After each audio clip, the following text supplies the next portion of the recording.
नमस्कार दोस्तों, मेरा नाम हैदर अब्बास नकवी है और मैं आपके पास फिर एक खबर लेकर आया हूँ। ये खबर बहुत इम्पॉर्टेंट है।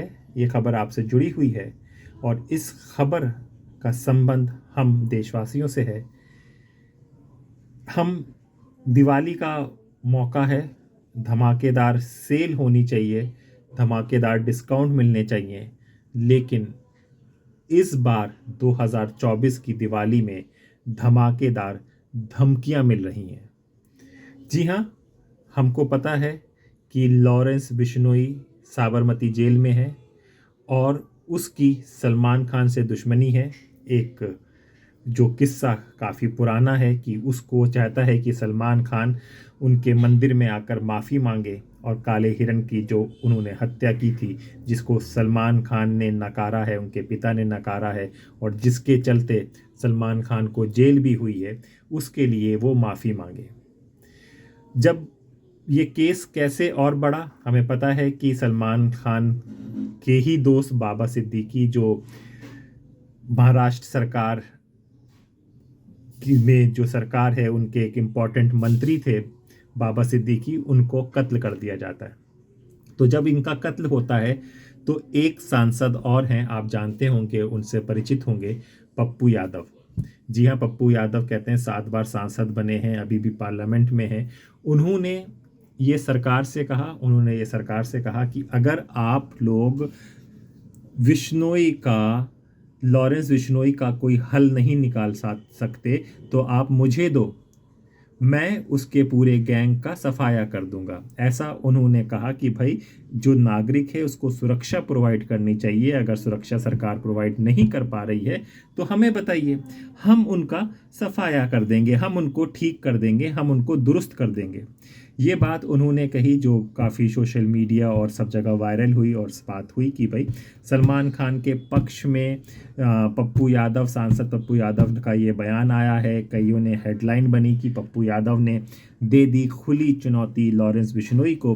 पप्पू यादव ने ललकारा लॉरेंस बिश्नोई को। पप्पू यादव ने कहा है कि सफ कर देंगे लॉरेंस बिश्नोई का पूरा गैंग, 700 गुर्गे जो उसके पूरे देश में फैले हैं, सबको ख़त्म कर देंगे।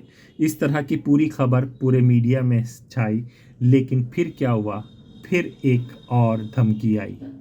इस बार धमकी सलमान खान को नहीं आई थी, इस बार धमकी किसी और को नहीं आई थी, किसी बॉलीवुड के स्टार को नहीं आई थी। इस बार धमकियां दो लोगों को आई और दो लोगों को जो आई उनकी एज में बहुत ज़्यादा डिफरेंस है। जी हाँ, एक धमकी जो आई वो पप्पू यादव जी को आई, सांसद पप्पू यादव को आई। दूसरी जो धमकी आई वो बाल संत, जिनको कहा जाता है, जो अपने आप को बाल संत कहते हैं, अभिनव अरोड़ा, जो तरुण राज अरोड़ा, जो एंटरप्रेनर हैं, बिजनेसमैन हैं, मोटिवेशनल स्पीकर हैं, उनके बेटे अभिनव अरोड़ा को आई। अभिनव अरोड़ा आजकल काफ़ी चर्चा में हैं। वो अपने आप को बलराम बताते हैं और कृष्ण को अपना छोटा भाई बताते हैं, जिसके चलते धर्मगुरु ने उनको डांट भी लगाया था कि भाई तुम उतर जाओ, और कहा था कि इनका मानसिक संतुलन सही नहीं है।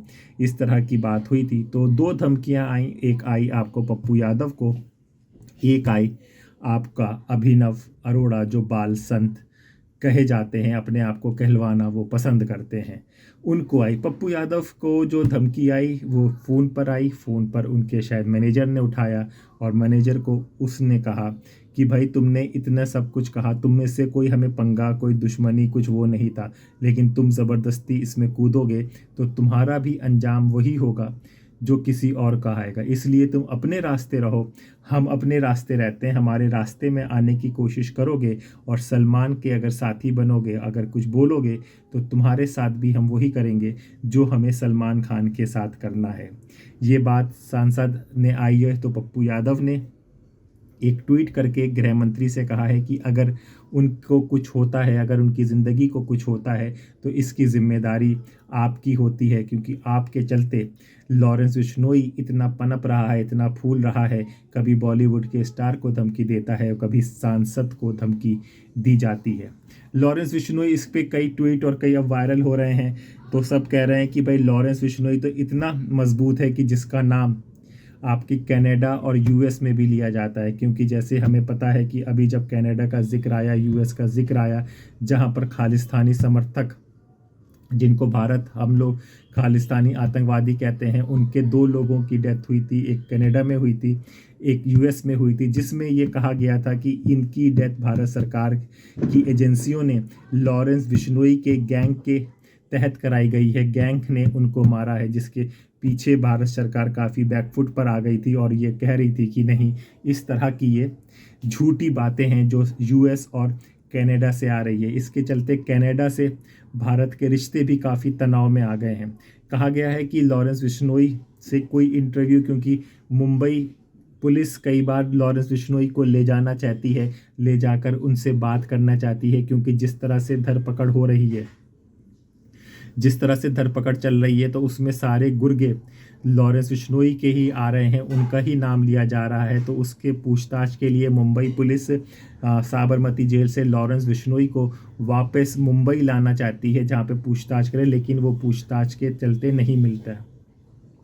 तो ये पप्पू यादव को धमकी दी है, जो आजकल काफ़ी सुर्खियां बरस रही हैं कि एक सांसद को भी धमकी मिल रही है और फिल्म अभिनेता को भी धमकी मिल रही है। और इसके साथ ही अभी अभिनव अरोड़ा, जो बाल संत अपने आप को कहलाते हैं, 10 साल की उम्र है, कहते हैं कि वो सुबह 3:30 बजे उठ जाते हैं। इस तरह से उनका कार्यक्रम हर जगह आप अगर ढूंढेंगे फेसबुक और गूगल में, तो आपको पता चलेगा किस तरह से वो 3:30 बजे उठते हैं, फिर पूजा करते हैं, मंत्र करते हैं, आराधना करते हैं, और फिर 7:30 बजे स्कूल भी जाते हैं। राम और श्री कृष्ण के वो अपने आप को भक्त और उनके अनुयायी बताते हैं। इवन कि श्री कृष्ण को तो वो अपना छोटा भाई बताते हैं और अपने आप को बलराम बताते हैं, और कहते हैं कि श्री कृष्ण उनके साथ पढ़ते हैं। तो इसमें राजगुरु जो आचार्य थे, उन्होंने उनको मंच से भी उतार दिया था, जिसके बाद वो काफ़ी क्रिटिसाइज़ हुए थे।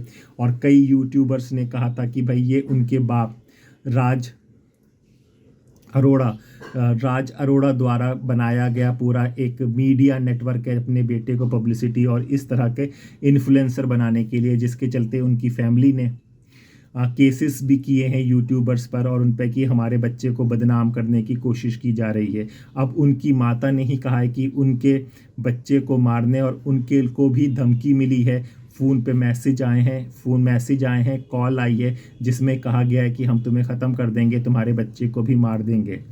ये उन्होंने ANI को बताया है कि इस तरह की उनको धमकी मिली है। दिल्ली से लेके मुंबई, मुंबई से लेके पटना, सब जगह अगर किसी का राज जो चल रहा है, तो वो लग रहा है कि जो धमाके और जो धमकियां जा रही हैं दिवाली में, वो लॉरेंस बिश्नोई की तरफ से ही जा रही हैं। बाकी हम सब क्या कर रहा है पूरा महकमा, इस पर अब एक सवाल उठने लगे हैं।